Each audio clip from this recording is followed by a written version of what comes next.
दोस्तों नमस्कार, मैं सत्य सेन आपका हार्दिक स्वागत करता हूं। बहुत सारे सवाल आते हैं कि जयपुर में इन्वेस्टमेंट करने के लिए कौन सा एरिया सबसे बेस्ट रहेगा, कौन से एरिया में ग्रोथ ज़्यादा मिल सकती है, कौन से रोड बेस्ट रह सकता है। तो जयपुर में अभी तक जितने भी हाईवेज हैं, भले आपका अजमेर रोड हो, टोंक रोड हो, सीकर रोड हो, कालवा रोड हो, आगरा रोड हो, दिल्ली रोड हो, इनमें यदि देखें तो अजमेर रोड और टोंक रोड अभी सबसे ज़्यादा ग्रोइंग हाईवेज रहे हैं, जो कि आपको जिन्होंने अच्छा रिजल्ट दिया है।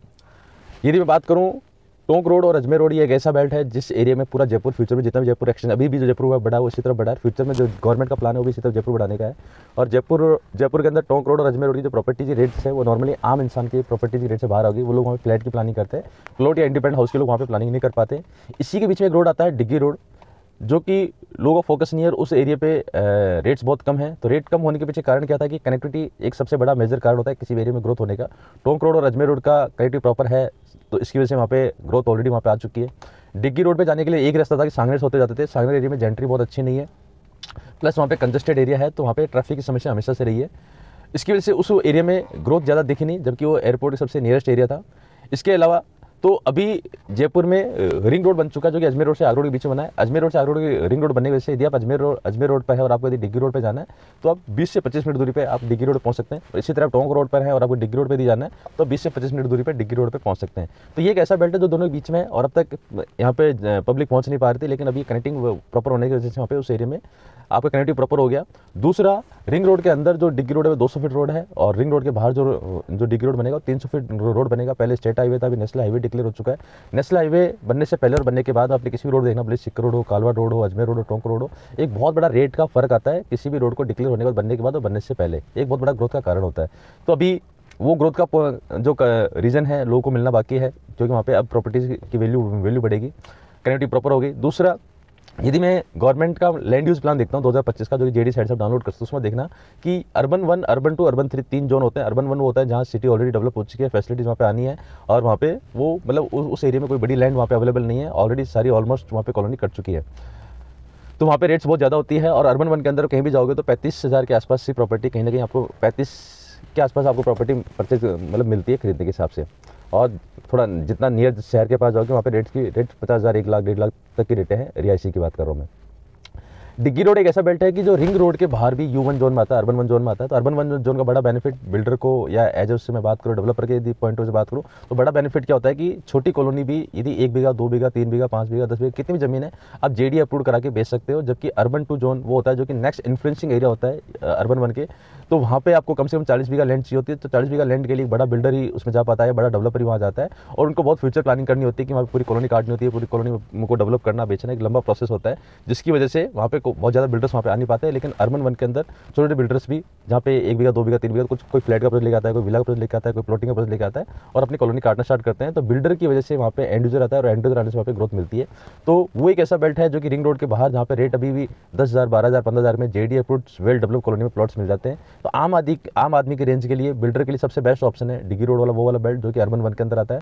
तो उस एरिया में बहुत बड़ी स्पीड से भी बिल्डर्स आने वाले हैं, क्योंकि कनेक्टिविटी प्रॉब्लम वहाँ पे खत्म हो चुकी है। दूसरा, उस एरिया में अर्बन 1 में जोन आने के पीछे जो सबसे बड़ा कारण था, उधर उस एरिया में गवर्नमेंट की खुद की बहुत सारी स्कीमें कटी हुई है। रोहिणी नगर कटा हुआ है, आपका छोटी जेडी पर बहुत सारी कॉलोनी कटी हुई है, रतन इंडस्ट्रियल एरिया उसी बेल्ट के अंदर है। इसकी वजह से भी उस एरिया के अंदर तो गवर्नमेंट अपने ग्रुप हाउसिंग के प्रोजेक्ट भी उस तरफ लेके आ रही है। अभी 3 बड़े मतलब लगभग अप्रोक्स 700 बीघा के अंदर गवर्नमेंट वहाँ पे ग्रुप हाउसिंग प्रोजेक्ट लेके आ रही है। और ग्रुप हाउसिंग प्रोजेक्ट भी जिस एरिया में आते हैं, भले प्रताप नगर में आओ, भले आपको विद्यानगर में आओ, मानसरोवर में आओ, तो वहाँ पे जहाँ पे भी ग्रुप हाउसिंग प्रोजेक्ट आते हैं वहाँ पे लोग, वहाँ पे गवर्नमेंट वहाँ पे मकान या फ्लैट प्रोवाइड कराती है। इसकी वजह से एक बहुत बड़ा वहाँ पे एंड यूजर आता है और उस एरिया में ग्रोथ बहुत स्पीड से बढ़ती है, बहुत फास्टली बढ़ती है। यदि केवल जेडी अप्रूव्ड कॉलोनी काटी है तो वहाँ पे बस आउट आने में टाइम लगता है, लेकिन ग्रुप हाउसिंग प्रोजेक्ट में तुरंत बस आउट आती है, और जो कि सबसे बड़ा कारण होता है। यानी रेट बढ़ने के पीछे जो कारण होता है वो सबसे बड़ा ये होता है। दूसरा, यदि मैं बात करूँ आज की डेट के अंदर, तो जेडी के प्लान के अनुसार वो जो बेल्ट है वो पीयू जोन में आता है। यानी उस एरिया में जो सबसे बड़ा पीयू जोन है वो उसी एरिया के अंदर है। पीयू का मतलब होता है public utility zone. Public utility यानी पब्लिक फैसिलिटी के रिगार्डिंग जो चीज़ डेवलप करनी होती है, इसमें स्कूल, कॉलेज, यूनिवर्सिटी और हॉस्पिटल्स आते हैं। तो आने वाले टाइम में, जैसे अभी यदि मैं एजुकेशन की बात करूँ तो पहले कोई टाइम पे लाल कोठी था, डेवलप हुआ बहुत जबरदस्त तरीके से, गोपाल बाईपास पाया तो वहाँ पर उस एरिया में रेटें बहुत जबरदस्त तरीके से बढ़ी। अभी प्रताप नगर में कोचिंग हब खुल रहा है, तो उसकी वजह से प्रताप नगर की रेट्स बहुत हाई होगी कि स्टूडेंट्स जिस बेल्ट में जाते हैं वहाँ पे रेट्स बढ़ती है। तो फ्यूचर में जो गवर्नमेंट, वो केवल कोचिंग हब है, यानी कोचिंग हब यानी किसी भी इंस्टीट्यूट का पार्ट या छोटी शॉप्स टाइप जिसे कह सकते हैं, लेकिन एजुकेशन हब का मतलब होता है जहाँ पे स्कूल, कॉलेज, यूनिवर्सिटी या इस तरह की डेवलप डेवलप होती है। तो फ्यूचर में जो गवर्नमेंट ने बहुत बड़ी लैंड जो रिजर्व रख रखी है पीयू जोन के लिए, यानी स्कूल कॉलेज यूनिवर्सिटी के लिए, हॉस्पिटल के लिए, वो डिग्गी रोड पर रखी हुई है। तो आने वाले टाइम में जितनी टॉप स्कूल कॉलेज यूनिवर्सिटी होगी वो सारे डिग्गी रोड पर रहेगी, जितने भी अच्छे अच्छे हॉस्पिटल्स रहेंगे वो सारे डिग्गी रोड पर रहेंगे। तो ये बहुत बड़ा ग्रोथ का कारण है। आप देखिए जिस एरिया में यूनिवर्सिटीज, स्कूल्स, कॉलेज है या हॉस्पिटल्स है, उस एरिया में ग्रोथ आती है। यानी आम आदमी की बेसिक रिक्वायरमेंट होती है कि अच्छा एजुकेशन मिले, अच्छी मेडिकल फैसिलिटी मिले, रहने के लिए सारी फैसिलिटीज मिले। तो ये अर्बन 1 में है, तो गवर्नमेंट के खुद की कमिटमेंट है, इसकी वजह से उस एरिया में जितने भी इन्होंने कमिटमेंट कर रखे हैं एज पर मास्टर प्लान, जितनी भी सड़कें इन्होंने डिक्लेयर कर रखी है, बहुत फास्टली बन पा रही है। फिर एक होता है पानी मतलब वाटर फैसिलिटी चाहिए होती है, तो उसी एरिया में डिग्गी रोड से बिसलपुर की लाइन है, उसका जो पावर हाउस है वो आपका वाला में स्टेबल होने वाला है। इसकी वजह से आसपास जितने भी जेडीपुर कॉलोनी है उनको पानी की फैसिलिटी बहुत फास्ट मिलने वाली है। तो समराइज यदि मैं करूँ तो कनेक्टिविटी रिंग रोड आने से, स्टेट हाईवे बनने से, प्लस U1 जोन में होने से जितनी भी वहाँ पे जो सड़कों का जाल बना, आप देखना मास्टर प्लान उठा के उस एरिया में सड़कों का जाल बना हुआ है, वो सारी सड़कें बनने वाली है। तो एक बहुत बड़ा कारण कनेक्टिविटी बहुत प्रॉपर होने वाली है।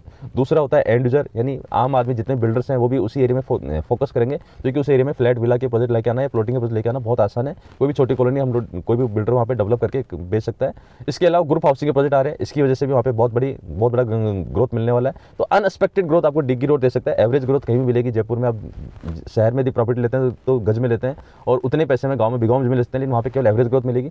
एक्स्ट्रा ऑर्डिनरी यदि ग्रोथ लेनी होती है तो कुछ एक्स्ट्रा ऑर्डिनरी कारण होना चाहिए। तो एंड जो वहाँ पे आ रहा है। तीसरा एम्प्लॉयमेंट यदि बात करूँ तो वो एक डिग्गी रोड एक ऐसा बेल्ट है जो कि जितनी भी सड़कें वो ऑलमोस्ट सड़कें आपके महिंद्रा से कनेक्ट करती है, जितनी भी सड़कें आपके मोहना मंडी से कनेक्ट करती है। और टोंक रोड वाला जो बेल्ट जो इंडस्ट्री डेवलप हुई थी, भले वो सीतापुर इंडस्ट्रियल एरिया हो या यहाँ पे बहुत सारा एम्प्लॉयमेंट है, वो सारा अब तक केवल टोंक रोड या प्रताप नगर साइड में जा रहा था, लेकिन वो एरिया उनके बजट से बाहर हो गया। तो अभी वहाँ के जितने भी लोग हैं वो सारे डाइवर्ट हो रहे हैं डिग्गी रोड पे।